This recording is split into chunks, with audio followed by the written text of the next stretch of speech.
Hello students, BSc first year के botany के lecture में हमने पिछले लेक्चर में जो बात की थी वो टीएमबी के स्ट्रक्चर की बात की थी, टोबैको मोज़ेक वायरस के स्ट्रक्चर की बात की थी। और इस स्ट्रक्चर के अंतर्गत बताया कि जो वायरस होता है दो मेन कंपोनेंट से मिलकर बना होता है। एक तो उसका प्रोटीन कोट होता है और दूसरा होता है न्यूक्लिक एसिड। क्योंकि प्लांट वायरस है, प्लांट वायरस में जो न्यूक्लिक एसिड होता है वो आरएनए होता है। तो इस डायग्राम से समझने की कोशिश करेंगे किस प्रकार से एक टीएमबी का स्ट्रक्चर होता है टोबैको मोज़ेक वायरस का। देखिएगा, ये जो आरएनए हेलिक्स है, ये आरएनए हेलिक्स है जो लगभग 6500 न्यूक्लियोटाइड का बना होता है। इस सेंट्रल कैविटी के बीच में इस प्रकार अरेंज होता है और इसको चारों तरफ घेरे हुए ये प्रोटीन्स की सब यूनिट होती हैं। इन प्रोटीन सब यूनिट को कैप्सोमर्स बोलते हैं। इन कैप्सोमर्स की खास बात ये होती है कि ये जो कैप्सोमर्स होते हैं ये स्ट्रक्चरली सेम होते हैं और प्रत्येक यूनिट 158 अमीनो एसिड से मिलकर बनी होती हैं। और ये जो हेलिक्स की संख्या होती है, ये हेलिक्स होते हैं 130, मतलब 130 टर्न होते हैं। प्रत्येक टर्न में 16.5 कैप्सोमर्स पाए जाते हैं। जिस प्रकार जो टोटल संख्या निकल के आती है कैप्सोमर की वो आती है 2130। तो एक टीएमबी का स्ट्रक्चर जैसे ट्यूबुलर स्ट्रक्चर होता है जिसमें आरएनए और कैप्सोमर्स पाए जाते हैं। अब नेक्स्ट टॉपिक हम लेके चलते हैं, हम बात करते हैं symptoms of viral disease. Viral disease के क्या क्या सिम्टम्स हो सकते हैं प्लांट्स के ऊपर। तो प्लांट्स पर होने वाले वायरल डिजीज़ के सिम्टम्स को हम निम्न 3 ग्रुप में डिवाइड कर सकते हैं। वायरस द्वारा इन्फेक्शन प्लांट्स में विभिन्न प्रकार के लक्षण उत्पन्न होते हैं। वायरस इन्फेक्शन के लक्षणों को हम इन 3 ग्रुप में डिवाइड कर सकते हैं। एक एक्सटर्नल सिम्टम्स होते हैं, एक इंटरनल सिम्टम्स होते हैं और एक फिजियोलॉजिकल सिम्टम्स होते हैं। आंतरिक लक्षण, बाहरी लक्षण और शरीर क्रियात्मक लक्षण। वायरस से होने वाले प्लांट्स में लक्षण ये निम्न 3 ग्रुप में कैटेगराइज किए गए। सबसे पहला हम पढ़ेंगे एक्सटर्नल सिम्टम्स। इन्फेक्शन के कारण प्लांट्स की जो ग्रोथ रेट होती है वो कम हो जाती है और उसका जो लाइफ स्पैन है, जीवन काल है, वो भी कम हो जाता है। हम एक्सटर्नल सिम्टम्स को निम्न शीर्षक के अंतर्गत स्टडी कर सकते हैं। जैसे पहला शीर्षक हम लेकर चलते हैं external symptoms on leaf. Leaf पर होने वाले बाहरी लक्षण यानी कि पत्तियों पर होने वाले बाहरी लक्षण। जब हरी पत्ती की सतह पर कुछ पीले अथवा सफ़ेद रंग के स्पॉट दिखाई देने लगते हैं तो इस लक्षण को मोज़ेक लक्षण कहते हैं, मोज़ेक डिजीज कहते हैं। यह वायरस इन्फेक्शन के सामान्य लक्षण हैं। तो मोज़ेक डिजीज, बहुत सारे वायरस मोज़ेक सिम्टम्स उत्पन्न करते हैं जिसमें प्लांट पर छीट जैसे स्पॉट दिखाई देते हैं, ग्रीन, येलो। तो इसे नाम दिया गया है मोज़ेक और ये सभी प्रकार के वायरस का एक कॉमन लक्षण है। तथा कभी कभी पत्तियों की सिराओं के ऊपर जो वेन्स होती हैं उनके ऊपर ग्रीन कलर की पट्टियाँ पाई जाती हैं, बैंड्स पाए जाते हैं और शेष भाग पीला और सफ़ेद दिखाई देता है। इस सिम्टम्स को वेन बेंडिंग कहते हैं। ये जो सिम्टम्स हैं वो वेन बेंडिंग का है। जबकि कुछ पौधों की सिराएं के चारों ओर स्थित जो पैरेन्काइमेटस सेल्स होती हैं उनके क्लोरोफिल नष्ट होने लगते हैं और वेन्स स्पष्ट दिखाई देने लगती हैं। ये जो लक्षण है वो वेन क्लियरिंग कहलाता है, क्योंकि इसमें जो वेन्स होती हैं एकदम क्लियर नज़र आती हैं, ट्रांसपेरेंट नज़र आती हैं। तो ये जो लक्षण कहलाता है वेन क्लियरिंग कहलाता है। इसके अतिरिक्त वायरस इन्फेक्शन का जो एक मेन इंपॉर्टेंट सिम्टम्स है वो है डिस्टॉर्शन, विरूपण, रूप का उसका चेंज हो जाना, विकृत हो जाना, डिफॉर्म हो जाना। कुछ केसेस में पत्तियाँ चर्मिल हो जाती हैं, एकदम लेदरी हो जाती हैं, चमड़े जैसी। और कुछ पौधे में जो पत्तियाँ होती हैं वो नेट लाइक हो जाती हैं। Rolling surface, rosette habit virus infection के अन्य लक्षण हैं। कुल मिलाकर जो लीफ पर वायरस इन्फेक्शन हो सकता है उसके जो सिम्टम्स हो सकते हैं वो मोज़ेक हो सकता है, वेन बैंडिंग हो सकता है, वेन क्लियरिंग हो सकता है, डिस्टॉर्शन हो सकता है, रोलिंग सरफेस हो सकता है, पत्तियों का डाउनवर्ड कर्लिंग या अपवर्ड कर्लिंग जिसे बोल सकते हैं, और एक रोजेट हैबिट में प्लांट ग्रो कर सकता है। तो ये सब वायरस इन्फेक्शन के लीफ के सिम्टम्स हैं। हम देखें इसको डायग्रामेटिकली देखें तो इस प्रकार से वेन क्लियरिंग अब मॉजिक सिम्टम्स हम देखें, येलो वेन मॉजिक वायरस को यदि हम विंडी पे देखें तो इस प्रकार में उसमें मॉजिक सिम्टम्स दिखाई देते हैं। और वेन क्लियरिंग के सिम्टम्स में वेन्स जो होती हैं, वेन और वेनलेट्स क्लियर दिखाई देने लगती हैं। लीफ मार्जिन का मुड़ जाना, रोल हो जाना, कर्लिंग हो जाना, लीफ पाई की कर्लिंग हो जाना, तो ये सारे सिम्टम्स जो हैं लीफ के एक्सटर्नल सिम्टम्स हैं। दूसरा टाइटल हम लेकर चलते हैं external symptoms on flower. Flower पर वायरस इन्फेक्शन के बाहरी लक्षण। फ्लावर विकृत हो जाते हैं, यानी कि उनका जो आकार हो जाता है, विकृति उसमें आ जाती है, डिस्टॉर्शन हो जाता है, आकार रिड्यूस हो जाता है। जो एक पीच येलो डिजीज़ है, इससे फ्लावर बहुत जल्दी पकने लगते हैं, विकसित होने लगते हैं।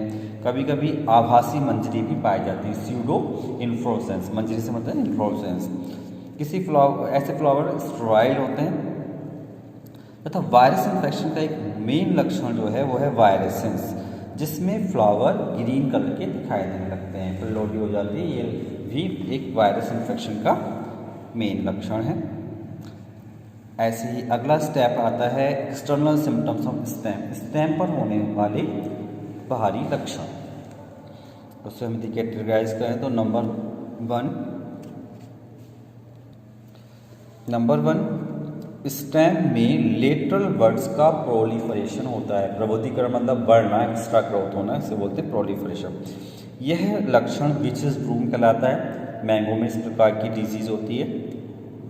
तथा कुछ प्लांट्स में जाइलम के कुछ भागों में अपेक्षाकृत वृद्धि हो जाती है, जिससे स्टेम अनेक भागों पर फूल जाता है, गॉल्स बन जाते हैं। जो सिट्रस स्पीसीज के प्लांट में स्टेम पिटिट हो जाते हैं, पिटिट का मतलब गर्त में हो जाते हैं, गड्ढे हो जाते हैं इसमें। करने की फिजी डिजीज में स्टेम पर गॉल्स बन जाते हैं। इसी प्रकार अगला लेके चलते हैं external symptoms of fruit. Fruits पर होने वाले external symptom. Peach yellow disease में फ्रूट्स जल्दी पक जाते हैं, फ्लावर छोटे व पिटिट हो जाते हैं, फलों का रंग आकार में परिवर्तन हो जाता है, उनका टेस्ट में परिवर्तन हो जाता है वायरल डिजीज के इन्फेक्शन के। तो इस प्रकार हमने देखे कि जो एक्सटर्नल सिम्टम्स हैं प्लांट पर, वो लीफ पर हो सकते हैं, स्टेम पर हो सकते हैं, फ्लावर पर हो सकते हैं और फ्रूट्स पर हो सकते हैं। तो अब बात करते हैं इंटरनल सिम्टम्स की। इंटरनल सिम्टम्स में देखें, वायरस द्वारा जो इन्फेक्टेड प्लांट्स हैं उसमें अनेक प्रकार के ऊतकी से मतलब टिश्यू तथा सेलुलर एबनॉर्मलिटीज उत्पन्न हो जाती हैं। इंट्रासेलुलर डिजीज़ में इंट्रासेलुलर इंक्लूजन बॉडीज़ डेवलप हो जाती हैं। इसके अतिरिक्त टिश्यू का जो ग्रोथ होती है वो ज़्यादा हो जाती है। हाइपरप्लेजिया भी इसका एक एग्जाम्पल है। हाइपरप्लेजिया में अनकंट्रोल सेल डिवीज़न होता है। नेक्रोसिस का मतलब हिंदी में बोलते हैं उसको ऊतक क्षय, टिश्यू का नष्ट हो जाना भी इसके अंतर्गत आता है। इस प्रकार एक्सटर्नल सिम्टम्स, इंटरनल सिम्टम्स। ऐसे ही जो तीसरा टाइप है वो है फिजियोलॉजिकल सिम्टम्स। वायरस इन्फेक्शन के फलस्वरूप प्लांट का जो फंक्शनल सिस्टम होता है वो डायरेक्ट या इनडायरेक्ट रूप से प्रभावित होता है। कोई प्लांट डिजीज है, उस पर वायरस द्वारा इन्फेक्शन हो गया है, तो जो उसकी फिजियोलॉजी है वो भी डिस्टर्ब होती है, उसमें भी एबनॉर्मलिटीज आ जाती हैं, जिसके कारण जो इन्फेक्टेड प्लांट में अनेक प्रकार की मेटाबॉलिक सब्सटेंस इकट्ठे होने लगते हैं। सेल्स में ऑक्सीडाइज्ड फिनोलिक सब्सटेंस का इकट्ठा होने से नेक्रोसिस होने लगती है, उसके जो टिश्यूज़ हैं वो डेड होने लगते हैं। इन्फेक्टेड लीफ में क्लोरोफिल की मात्रा समाप्त हो जाती है। तो इस प्रकार किसी वायरस के इन्फेक्शन से एक्सटर्नल सिम्टम्स के साथ साथ इंटरनल सिम्टम्स भी कॉज होते हैं और कुछ फिजियोलॉजिकल सिम्टम्स भी कॉज होते हैं, जिससे उनकी फिजियोलॉजी डिस्टर्ब होती है। यदि हम कुछ कॉमन एग्जाम्पल्स को देखें प्लांट वायरस के इन्फेक्शन के, तो वो निम्न हैं। Some common viral disease and their diagnostic symptoms. जैसे पहला अगर हम एग्जाम्पल लेंगे तो वैकोमॉजिक डिजीज़, इसमें क्या होता है, इसके जो सिम्टम्स होते हैं वो लीफ की डाउनवर्ड कर्लिंग शो करते हैं, पत्तियों को अंदर की ओर मुड़ जाना। डिस्टॉर्शन का मतलब उनका ब्रूपन हो जाना, डिस्टॉर्शन ऑफ लीफ के सरफेस पर ग्रीन कलर के असामान्य बड़े बड़े धब्बे का दिखाई देना, मोज़ेक सिम्टम जिसको बोलते हैं। ऐसे ही एक डिजीज होती है सैंडलवुड स्पाइक, इसमें पत्तियों का साइज छोटा रह जाता है। और जो इन्फेक्टेड ट्री होते हैं उनकी जो लाइफ स्पैन है बहुत कम हो जाता है, 10 से 15 वर्षों में उनकी मृत्यु हो जाती है। अगला एग्जाम्पल है शुगर केन मोज़ेक। इसमें लीफ लैदरी हो जाती हैं, लीफ जो येलो कलर के पेचेस में दिखाई देते हैं, प्लांट की ग्रोथ रिड्यूस हो जाती है, लीफ मॉटल्ड हो जाती हैं। अगला है bunchy top of banana. Leaf pseudo stem से बाहर निकलती हैं, यह स्टंटेड होती हैं। स्टंटेड मतलब उनकी जो ग्रोथ होती है बहुत कम होती है, शॉर्ट ड्वार्फ होती है और इनमें फ्लावरिंग नहीं होती।